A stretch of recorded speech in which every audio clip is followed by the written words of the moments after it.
right, Janae, thank you very much. And, let's go out live now to Foxborough because I understand Rex Ryan is heading into the interview room. Let's hear what he has to say live. Like he always does, but came down to our players, and it came down to the assistant coaches, and we won that battle. So proud of the way the team played.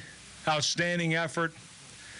Maybe not as good on special teams as I would have liked, but other than that, it was outstanding effort by our guys, and we came here for a reason.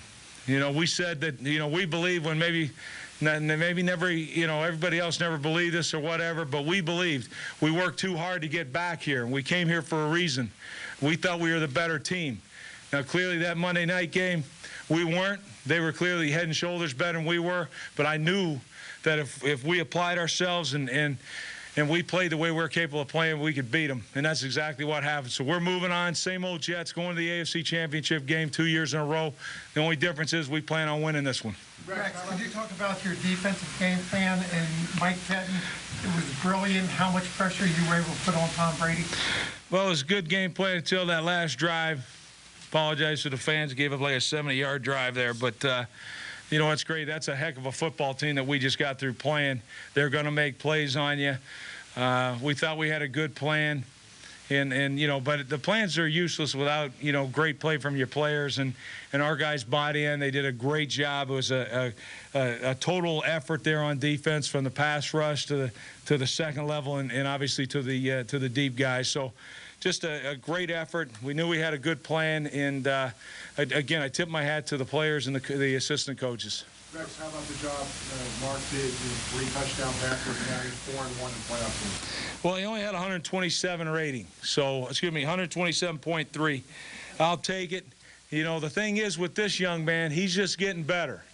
He's just now getting better and better and better. It's only in year 2. He's won a bunch of playoff games that might be a record for most road wins or close to it. At a quarterback, he's only been in the league for 2 years.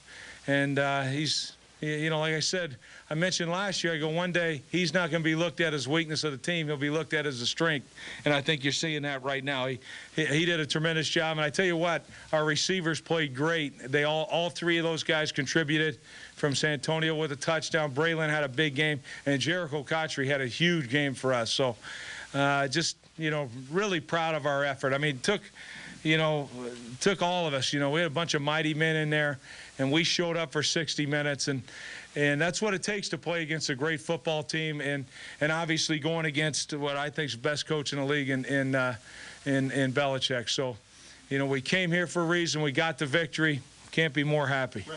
Rex, you had a pretty long embrace with Dill at the end. What did he say to you? Nah, I'm not going to share that. He just, very complimentary.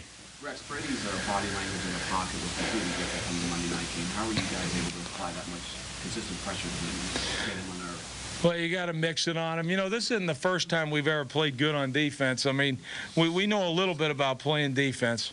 And, clearly you got to mix it up on him. You can't just give him, one thing all the time. You got to mix your coverages, mix your blitzes, mix simulated pressures, all that kind of stuff. Against these great quarterbacks, that's what you have to do. And that's back-to-back weeks, against Peyton Manning at Indy and now Tom Brady at New England. And Mission Impossible, we go to round 3 of Mission Impossible. What was the key to John Ellis getting so much pressure at the middle? He's a great football player. He just needed the opportunity, and we turned him loose. Rex, what about your 2 receivers with Edwards and Holmes brought them in this year for a game like this? Do you think they delivered? I know they delivered, And again, Mike Tannenbaum, really put this team together for this time of year. We knew that we'd have to beat those kind of opponents. You got to get a team that can beat New England and a team that can beat Indianapolis at their place, and Pittsburgh, hopefully. So we know we're facing the best 3 teams in the AFC other than us at their places, and we got to be, you're going to take some great players, on your side to get that done. Rex, you had Dennis Byrd address the team last night. Can you talk about the message he said and the emotion that was in that one? No, I tell you what, he's a Jet, and he'll always be a Jet. You took off running down the sideline. What was going through your mind? Well, if he was standing up, I was going to tackle him. But, then I realized I don't have a whole lot of talent, so I'm glad that he was on the ground. What's the biggest concern going to play into Heinz Field after winning in such a tough environment? Well, I tell you what, I'll let you know tomorrow or the next day. I'm gonna enjoy this one. Coach, to what extent do you and the team feel vindicated after all the crosstalk this week that you were able to back up the track? You know what? That's a great football team we got through, playing. I just think we talk because we believe in ourselves. I think that was where the talk came from. There's a huge amount of respect that our team has for New England. I mean, that's a great football team, and they got a great franchise. But we're not afraid of anybody, and maybe people take it the wrong way or look at us or whatever, but we don't try to badmouth an opponent. We respect every opponent. We especially respect these guys, but we're not in fear of anybody. And we came here on a mission, and we're trying to win a Super Bowl. We still got a long way to go. Obviously, we got to go into Pittsburgh. And I told our players after that game, I said, hey, make your marks. We're coming back here. Said the same thing about going to New England. So, for some reason, I don't know. Maybe I'm not always wrong on everything I say. Are you surprised that Belichick went to that big punt at that point? And we played it great. Got to give a ton of credit. Eric Smith had a whale of a game for us. Just continues to make great plays. Mike Westhoff alerted our guys on the sideline, as far as anybody knows, for that fake punt, and just did a great job of that. Would you have preferred that Sean went down and he scored the touchdown there at the end? It turns out it didn't hurt, but would you prefer that he took the knee in? Yeah, but I'll be honest with you. I was, and when I was running down there, I was yelling to get down, but I really wasn't. But it was, it sounded like a good story. But you're exactly right. We should have gone over it, never did. I was just hoping we pound one through there. I was telling Aylin, I'm like, we're going to crack one. We're going to crack one. And I said, you believe it? You believe it? And he goes, yeah, right here. Bam, there he goes.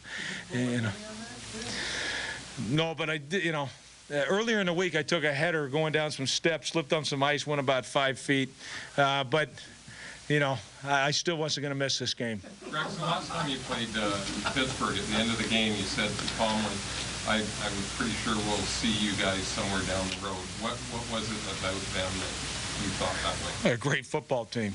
And I figured by the time it's all said and done, you're going to have the only way you get to the Super Bowl is you got to be playing some great teams to get through there. And unfortunately, I was wanting the game played, in our stadium, but that never worked out that way. So again, when it's tough on everybody else, I guess it's just all right for us. David Harris intercepted on Newland's first possession after they had moved the ball pretty good down the field line. I think that set the tone almost for the rest of the game because it almost looked like that could have been a continuation of 45-3, the way we were moving the ball on that first period. They're going to move it anyway on everybody. I appreciate you pointing that out. But they, you know what, Gary, it's one of those things where, this team they had a zillion points and all that this season. I mean, that's Tom Brady back there at quarterback.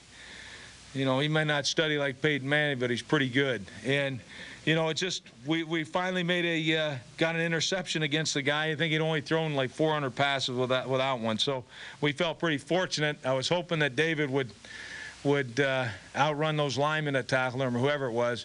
But Algie Crumpler looked like a lineman, but Algie played well. Big guy can still get it done. But you know what? We'll just take it. We'll take it, man. I'm proud of our guys. Last one. How important is it that you're doing this the difficult way? You're going to Indy, end their season. You come here, end their season. If you win Pittsburgh, you'll end their season. We prefer to be at home. Let's just put it to you that way. But hopefully next year we will be at home. Last one from Dan Leberfeld. Rex, Dan Leberfeld, Jets Confidential. The fact that you have two #1 receivers in Holmes and Braylon Edwards, three. Well, I'm getting to the third guy. Jericho Cotchery, that probably presents favorable matchups for him, and he took advantage of it. He did, and that's what we were saying. Like this, when we picked up Santoni, we were able to make that trade. You just looked at it like this is what we envisioned. The ability to throw the ball, be able to run the ball, and we got some weapons now. I mean, it's hard to beat the guys that we have. We got 3 great receivers, a great receiving tight end, and 2 great backs. So, and a heck of an offensive line. So I think that we can match up offensively against anybody in this league, and that's the way we've been playing. All right, thank you very much. Thank you. He's done. He's done. He's done. Thank you. He's done.